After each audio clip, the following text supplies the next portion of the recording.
this news broke today, like as I was Mhm. getting ready to put this all together and like schedule this thing, Brig. And then Yeah, I I text you, know. I was like, oh shoot, Chaim Bloom.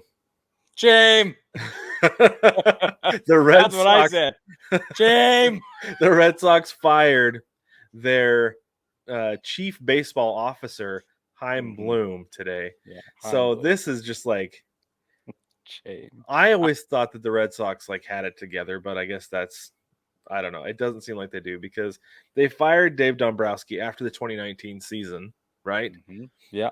And then they hired Chaim Bloom and said, "Okay, you need to get us under the luxury tax." And he said, "Okay, easiest way to do that, let's get rid of David Price and Mookie Betts." Yep. Ruh-roh. Followed his marching orders to a T. Built Yep. a team on a budget. Granted, it's not a great team, right? But Good, a pretty good team. pretty good team, right? Yes, Yeah. absolutely. Rafael Devers, great player. Terrific. Trevor Story Terrific.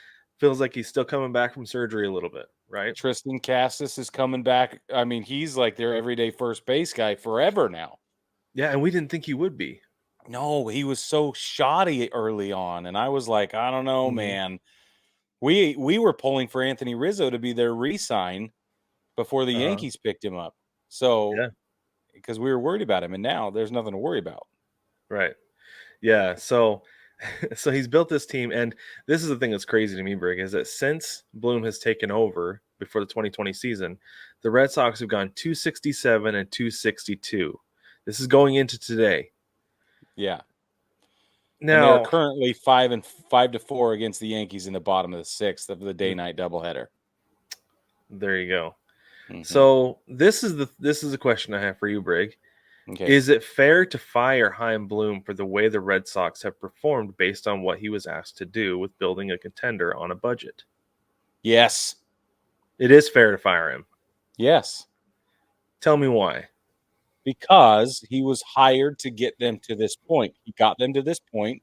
Now he needs to get out of there so they can hire somebody to get him to the next point.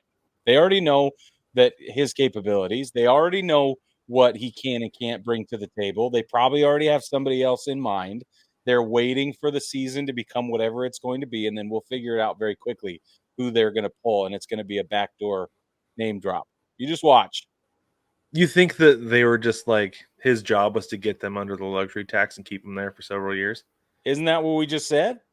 Well, right. That was. I feel like that was like, okay, this is your first job. Now do this.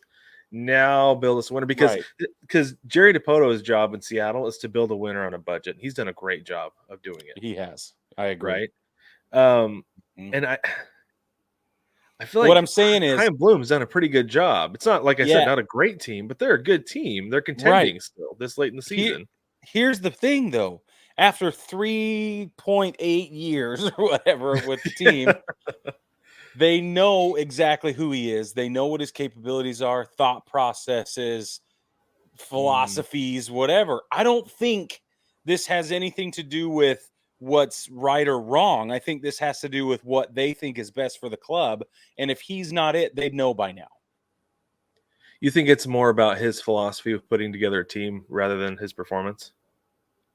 I don't think it matters which it is. You don't think Honestly, it matters? Yeah. no. I think that you could argue either from sitting, and it would be just as good. Point Hmm. is, I think that what they want is clearly not him, and they're going to go out and get it, and hopefully it works out. It will be interesting to see how how he will move on. That's what I think is more interesting. The Red Sox are going to do Where he whatever goes they're from going to here. do. But Yeah. where does he go from here? And what is that going to look like? Because somebody else is going to like his philosophies, or they're going to trust his ideas, or they're going to look at his track record with the Red Sox and see it for what it is and not for what it wasn't going to be, which is what I think Boston is doing. They're seeing Mm. not what it is, but what it is not going to be, which is what we want over this way. I think I that don't makes know. sense. That actually makes a lot of sense. And one of the things that it reminds me of though is this is the last thing I have on this is that the Portland Trailblazers, and I always go back to anytime I talk about a dysfunctional franchise, I talk about Yeah. the Trailblazers because Paul Allen was like so erratic sometimes that it was just like, what are you doing? But Yeah. he hired a GM and then fired him like 9 months later. And everybody Yeah. was like, this is not how you build a winner. Right. And yeah, and that's one of the things that I feel like with this is that like they want a winner in Boston because that's gotten to be the expectation. Yeah, But that's this right. doesn't feel like how you do that. And Here's maybe the Chaim last Bloom thing. isn't the guy who was going to build a winner for him, but he was going to be the guy who was going to take all the bullets and sell off the big name players because they cost a bunch of money. I don't know. Yeah. Anyway, Last thing I want to say about this is that, well, it's gone. Okay, I don't remember what I was going to say. okay, we need to move on Oh, anyway I because got it. go ahead. Sorry. The last thing I want to say about this is that firing him today was not a good look. Like, whether it's right or wrong and he fits inside your future plans or whatever, you wait till November 4th and then you fire him. That I have a beef with. Or October 2nd. Wait till the season's over. Right, whichever happens first. Yeah, Yeah. yeah. Don't Yeah. do it with 3 weeks left in the season. I agree with you No. absolutely.